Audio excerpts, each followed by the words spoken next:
اگر تم پرہیزگار رہنا چاہتی ہو تو کسی اجنبی شخص سے نرم لہجے میں بات نہ کرو،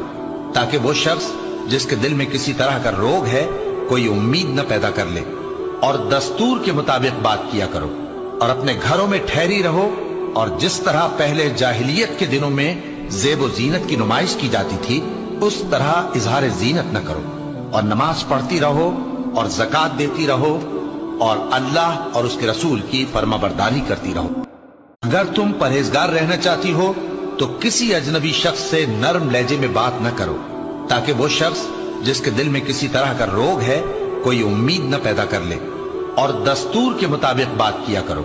اور اپنے گھروں میں ٹھہری رہو، اور جس طرح پہلے جاہلیت کے دنوں میں زیب و زینت کی نمائش کی جاتی تھی اس طرح اظہار زینت نہ کرو،